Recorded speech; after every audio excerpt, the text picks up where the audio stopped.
This video was quite difficult to come to grips to make. Welcome to Sambos Suckas and Sellouts in boxing. This is nothing to be proud of. This is not a joke. What we're looking at in the present day of boxing is a lot of fighters, young fighters that are actually approaching 30 years of age. And there is a ongoing sentiment that so many of these young men are missing the boat, missing the point of what's actually important and significant for their careers. We're not seeing the hopefulness coming from these young men as they go forward with their careers. And it's quite unfortunate because it's an embarrassment as far as integrity, social representation, community representation, familiar representation. There's something going on and it needs to be spoken about. What you see on the screen is a collage of various individuals who have partaken in displaying a lack of integrity. Men who have allowed themselves to be used, manipulated, and who have actually initiated something that's foul, character-wise, when it comes to the common application and representation in this sport. Minstrel show is close, but it's not just that. When you can lay down and show your belly for other classes of people, but then you have the backbone and strength to take up and bear arms against your own, there's a little bit something wrong with that. And we're seeing it a great deal, more and more. And there are far more than what's on this collage. But I thought that I would bring it into focus by starting the conversation. And we have others out here who have done the same.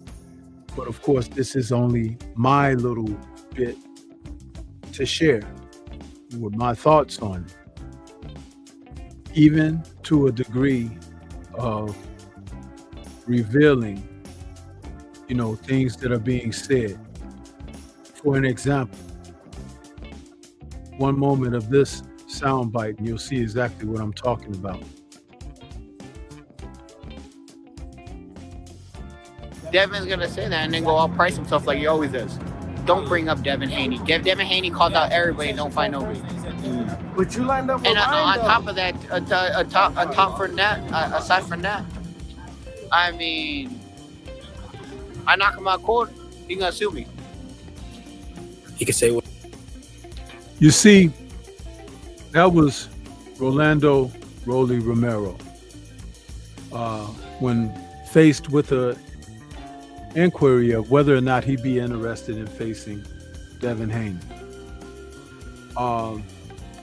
He decided that he'd rather go and say something like that than to answer the question properly, than to show integrity and speak on a fighter that is a contemporary that would go ahead and face him for their titles being on the line, unification.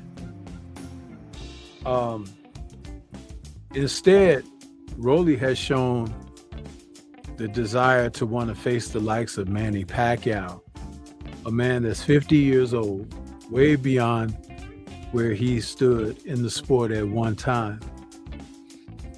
And Rolly has been fortunate to get title shots. Someone up there likes him, especially within the WBA. But the representation is failed because, first of all, he's not the most skilled fighter out there. He may be the second fighter just ahead of Mario Barrios as being like the worst champion representing representing a sanctioning body. But this is the kind of thing that you get from people like that. Now, I'm going to tell you something.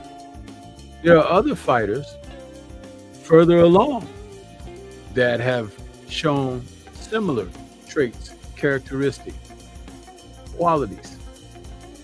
And you have to call into question what that is. And I'll tell you something. It's nothing to be proud of, because just as when we saw Rolly, there have been others, and that representation has been poor as well. For an example, take a listen to this.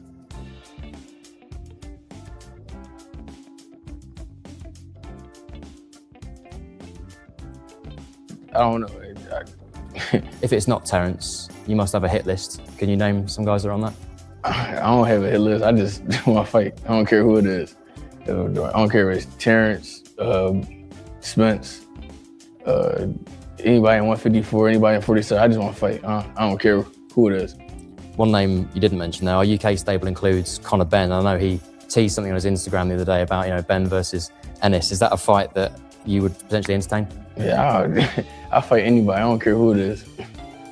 I just want to ask as well, in terms of this being... Now, see, I'll tell you something. That was Jaron Ennis. Now, Ennis has been known to say things and not stand on the merits of what he speaks. But again, we're talking about the integrity. We're talking about the character. Do you realize that a short time ago, he was speaking, doubling down on how much he wanted to be an undisputed champion at 147. And then when a real opponent emerged for him to face at 147, and Brian Norman Jr., next thing you know, all of a sudden, he doesn't want to remain at the weight. Brian Norman Jr. is a young fighter, up and coming. And though he has now one loss on his record, having dropped that to Devin Haney, Norman Jr. was looking for the quality fights. He was looking for the smoke. And Jaron Ennis was a great opportunity for and he was a great opportunity for Ennis. Because what they were going to do, had they come together, is provide you a look at what's really the best thing going at 147. But all it took was Devin the Dream Haney, two-weight division champion, to move up to 147 to stake a claim at challenging. And all of a sudden, Ennis is moving on. You see, calling out the old stalwarts, Errol Spence, Terrence Crawford, men who are a half a generation ahead, they have earned their right to make the moves that they've made. Though Ennis has over 30 fights, he doesn't have anyone of that top tier class that he can make that name that I've faced that guy. So with Hearn now being his promoter and edging him on to move up to 154, even though he has stated he wanted to be undisputed at 147. Trouble in paradise, anyone? People not being on the same page. But nonetheless, Hearn got his way. And now Ennis is campaigning at 154. But against who? Luisma Lima? And the failed attempt to make a fight with Virgil Ortiz? But you want to say people are ducking you, but you're not making a deal to face Xander Zayas, who's a young, unified champion, newly unified. Why not? And so what if he wants to fight in Puerto Rico? You're supposed to be the best, right? Go to Puerto Rico. Get your passport ready. See, all of this is folly. We've seen it over and over again. Some of these fighters just do not want to live up to the merit and what they're supposed to be bringing for the sport. And we're seeing it over and over and over again. I don't like when I see these young men not doing what they should be doing, because what happens is they become complacent and they think that that's okay. But even when you have veteran fighters who are about that same ilk, they speak foolishly and haughtily of their own abilities. You know, when does that foolishness stop? You see, because we see it, it happens, it's presently happening. And there's something that should be said about this. You see, I believe that some of them are afraid. They're afraid of success, they're afraid of failure. And so they make no move instead of a move.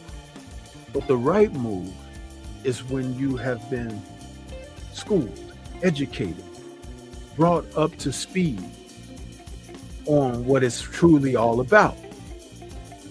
It's one of the reasons why I speak about some of the coaching of today is very poor. And we see more of that. Take a listen at this multi-division title list.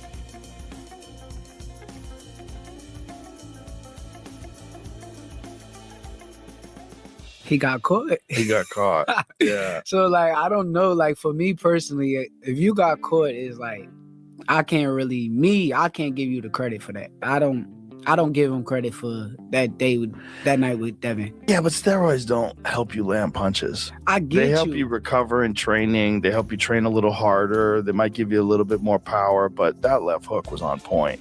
Yeah, but that little bit of more power probably wasn't enough to hurt Devin. Because if you really watch the fight and pay attention to the fight, and people might not agree with me on this, but I feel like Devin was winning the moments that was quiet. Mm-hmm. Like when people's not really, Devin is winning most of the like boxing match, but the moments where Ryan was so loud and like everybody got to see him get hurt and knocked down. Mm-hmm. To where like I just feel like Devin, if he didn't get dropped by them punches, he could have won that fight. But Now, that's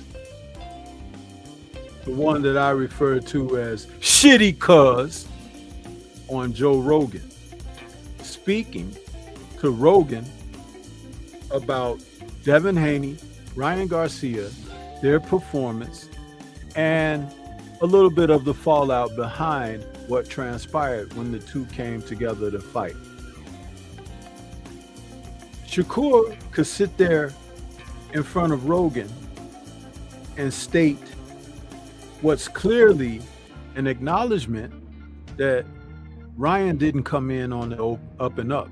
Now, Rogan actually tried to counter that because, allegedly he may be familiar with banned substances, but I will say this: to be able to go out there and acknowledge that Ryan had assistance, but he had assistance from that which is banned substances. You see, there's a problem there, a huge problem. And the thing about it is, if it's a banned substance, you immediately have removed yourself out of general consideration. This is one of the reasons why this slap on the wrist by these sanctioning bodies and boxing overall, this is why the guys keep doing what they're doing. And the most significant reason to understand why these guys are doing what they're doing, you have to acknowledge the fact that they're doing this because they need an edge to compete, not to be victorious. Who's been dominating the sport for the past 50 years? Think closely. Now, when you acknowledge that, then you go back to the Olympics in the late 30s. Yeah. When Hitler saw the likes of Jesse Owens, and he had to commission his staff, his scientists. We've got to find a way to compete because we're just not physically keeping up. Oh yeah, this is the real stuff. And Sambos, Suckers, and Sellouts don't acknowledge that part of history.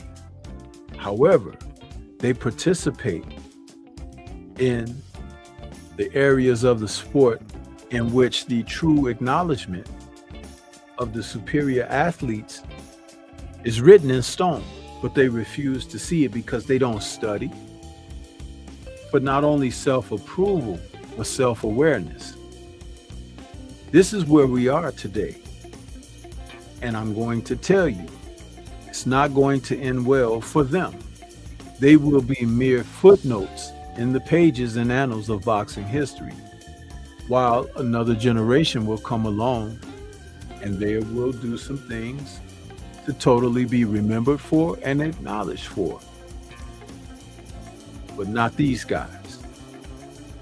And until they recognize those shortcomings, they will always have a problem. But what do you think?